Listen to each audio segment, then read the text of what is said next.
उद्धव ठाकरे यांच्या शिवसेनेला खूप मोठा धक्का बसलेला आहे। कारण ठाकरे सेनेतले 6 खासदार जे आहेत ते आता शिंदे सेनेमध्ये दाखल होणार आहेत। सध्या हे जे 6 खासदार आहेत ते दिल्ली दरबारी गेले असल्याच्या ज्या चर्चा आहेत, ज्या बातम्या आहेत, त्या आपण सकाळपासून प्रसार माध्यमावर सोशल मीडियावर देखील पाहत आहात। ह्या राजकीय घडामोडी माग सर्व काही महत्त्वाची जी भूमिका आहे ती एकनाथ शिंदे यांची भूमिका असल्याचं देखील बोललं जात आहे। आणि ह्या बंडखोरीमध्ये एकनाथ शिंदेंचं महत्त्वाची भूमिका असल्याचं देखील सांगितलं जात आहे। त्यामुळे आता एकनाथ शिंदे यांना राज्यामध्ये खूप मोठं महत्त्व प्राप्त होणार आहे। इतकंच नाही तर अवघ्या काही दिवसामध्ये पुन्हा एकदा राज्याच्या मुख्यमंत्रीपदी आपल्याला एकनाथ शिंदे जे आहेत ते दिसू शकतात। अशा देखील घडामोडी ज्या आहेत त्या पडद्यामागे घडत असल्याचं पाहण्यास मिळत आहे। उद्धव ठाकरे यांच्या गटाचे 6 खासदार जे आहेत ते आज दिल्ली ह्या ठिकाणी गेले असल्याचं आपल्याला पाहण्यास मिळालेले आहेत। आज ते जे आहेत ते उद्धव ठाकरे गटाला रामराम करून शिंदे गटामध्ये ते जाहीर प्रवेश करणार असल्याचं देखील सांगितलं जात आहे। त्यामुळे याचा जी सर्वाधिक फायदा जो आहे तो केंद्रातील भाजपला होणार असल्याचं देखील सांगितलं जात आहे। कारण जर पाहिलं तर 2022 मध्ये सुद्धा राज्याचे मुख्यमंत्री उद्धव ठाकरे असताना देखील त्यांची शिवसेना कशा पद्धतीने फुटली होती। त्यांच्या शिवसेनेतील खासदार आमदार जे आहेत ते थेट भाजपच्या गळाला लागल्याचं आपण पाहिलं। आणि त्यानंतर राज्याचे मुख्यमंत्री म्हणून पुन्हा एकदा एकनाथ शिंदे झाल्याचं आपण सर्वांनीच पाहिलेलं आहे। एकनाथ शिंदे मुख्यमंत्री झाल्याच्या नंतर हायकमांड दिल्लीतून जे आदेश देतील त्या आदेशाप्रमाणे एकनाथ शिंदे यांनी आपल्या मुख्यमंत्री पदाचा कार्यकाळ चालवल्याचं देखील आपण पाहिलेलं आहे। त्यांच्या कार्यकाळामध्ये जनता समाधान व्यक्त देखील केलं जात असल्याचं आपण पाहिलेलं आहे। इतकंच नाही तर अगदी 2024च्या विधानसभा आणि लोकसभेची जी राज्यातील निवडणुका झालेल्या आहेत, ह्या निवडणुकीमध्ये महत्त्वाचे सूत्र एकनाथ शिंदे यांच्या नेतृत्वाखाली ह्या निवडणुकीला सामोरे जाणार असल्याची भूमिका जी आहे ते केंद्रातील बड्या भाजपच्या नेत्याकडून सांगण्यात येत होती। त्या पद्धतीने ते सामोरे गेले आणि राज्यामध्ये 2024ला विधानसभेमध्ये भरघोस अशी संख्याबळ आमदाराची संख्या जी आहे ते भाजपच्या बाजूने आल्याचं आपण पाहिलेलं आहे। परंतु महत्त्वाच्या ह्या निवडणुकीला सामोरे जात असताना महत्त्वाची भूमिका ही एकनाथ शिंदेची असल्याचं आपण पाहिलेलं आहे। परंतु संख्याबळाचा विचार करताना भाजपने संख्याबळाच्या नियोजनानुसार राज्याचे उपमुख्यमंत्री पद आपल्याकडे ठेवल्याचं आपण पाहिलेलं आहे। एकनाथ शिंदेंना असं वाटत होते की माझ्या नेतृत्वाखाली 2024ची विधानसभेची निवडणूक जी आहे ती महायुती म्हणून आम्ही लढवलेली आहे, यामध्ये आम्हाला भरघोस असं यश देखील आलेलं आहे। सर्वांना असं वाटत होतं की पुन्हा एकदा एकनाथ शिंदे जे आहेत ते मुख्यमंत्री होणार। परंतु ऐन वेळेस मुख्यमंत्री म्हणून देवेंद्र फडणवीस हे पुढे आल्याचं देखील आपण पाहिलेलं आहे। आणि कुठंतरी ही जी सल आहे ती मनात एकनाथ शिंदे यांच्यात कायम राहिल्याचं आपण पाहिलेलं आहे। त्यानंतर एकनाथ शिंदे यांनी उपमुख्यमंत्री पदाची शपथ घेतल्याचं आपण पाहिलेलं आहे। आणि त्यांच्या जोडीस जोड पुन्हा एकदा भाजपने अजित पवार गट सोबतीला घेतल्यामुळे एकनाथ शिंदेंना कुठंतरी दाबण्याचं काम केलं जात असल्याचं वेळोवेळी आपल्याला बोललं जात होतं, पाहण्यास मिळत होतं। परंतु आज जर केंद्रातील भाजप सरकारला संख्याबळाची कुठंतरी कमतरता भासत आहे, त्यामुळे खासदारांची बहुमताचा आकडा पार करण्यासाठी आता त्यांना 5 ते 6 खासदाराची गरज असल्याचं देखील सांगितलं जात आहे। आणि हे 5 ते 6 खासदार जे आहेत ते आपल्या महायुती सरकारच्या बाजूने आणण्यासाठी महत्त्वाची धुरा आणि सूत्र जे आहेत ते एकनाथ शिंदे यांच्याकडे दिले असल्याचं आता समोर येत असल्याचं पाहण्यास मिळत आहे। अनेक वेळा एकनाथ शिंदे जे आहेत ते केंद्रातील महत्त्वाचे नेते असलेले गृहमंत्री असलेले अमित शहा यांची त्यांनी अनेक वेळा भेट घेतल्याचं देखील आपण पाहिलेलं आहे। ह्या भेटीमध्येच ह्या महत्त्वाच्या घडामोडी झाल्या असल्याचं देखील सांगितलं जात आहे। परंतु ज्यावेळेस प्रसार माध्यमाशी बोलत असताना एकनाथ शिंदे यांना अनेक वेळा ह्या भेटीविषयीचे प्रश्न विचारले, त्यावेळेस त्यांनी एकच उत्तर दिलं की विकासाच्या मुद्द्यानुसार आम्ही गृहमंत्री अमित शहा यांची भेट घेतली असल्याचं त्यांनी वेळोवेळी सांगितलेलं आहे। परंतु पडद्यामागे ही सर्व काही घडामोडी ज्या आहेत त्या घडत असल्याचं आज कुठंतरी उघडकीस येत असल्याचं आपल्याला पाहण्यास मिळत आहे। मध्य प्रदेशमध्ये भाजपने जरी बहुमताचा आकडा पार केला असला तरी मात्र खासदारांची संख्या जी आहे ती म्हणावी तितकी त्यांच्या बाजूने नसल्याचं आपल्याला त्या ठिकाणी देखील पाहण्यास मिळालेलं आहे। त्यामुळे केंद्रातील भाजप सरकारने देखील ममता बॅनर्जी यांचे जवळपास 20 खासदार फोडण्यामध्ये त्यांना देखील त्या ठिकाणी यश आल्याचं आपण पाहिलेलं आहे।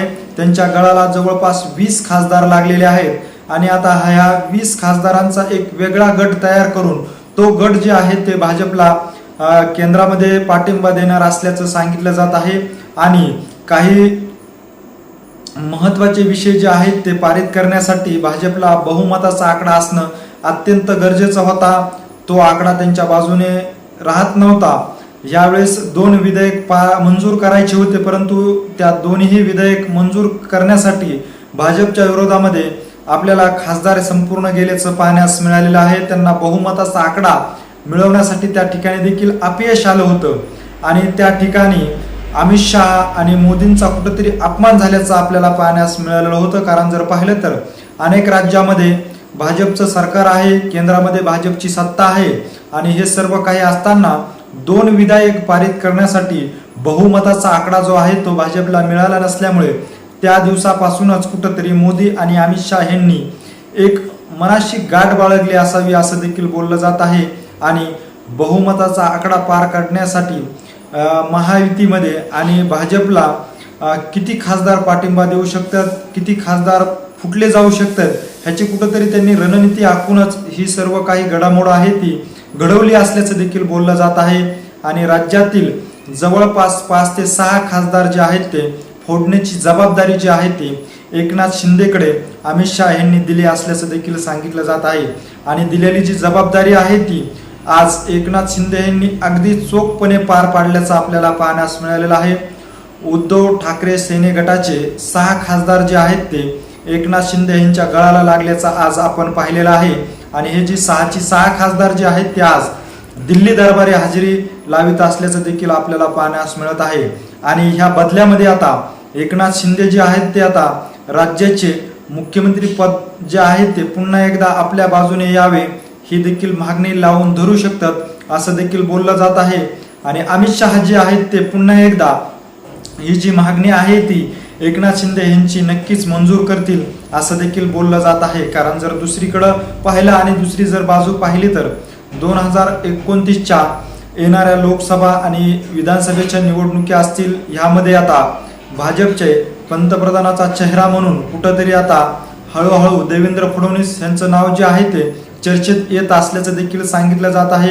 RSच्या माध्यमातून ह्या संघटनेच्या माध्यमातून देवेंद्र फडणवीस यांच्या नावाची कुठंतरी चर्चा दबक्या पावलाने होत असल्याचं सांगितलं जात आहे आणि भविष्यामध्ये देवेंद्र फडणवीस जे आहेत ते केंद्रामध्ये येऊ शकतात, पंतप्रधानपदी ते विराजमान होऊ शकतात आणि ह्यामुळे सगळ्यात मोठा फटका जो आहे तो अमित शहा आणि मोदी यांना बसू शकतो अशी देखील त्यांच्या मनामध्ये भावना आहे।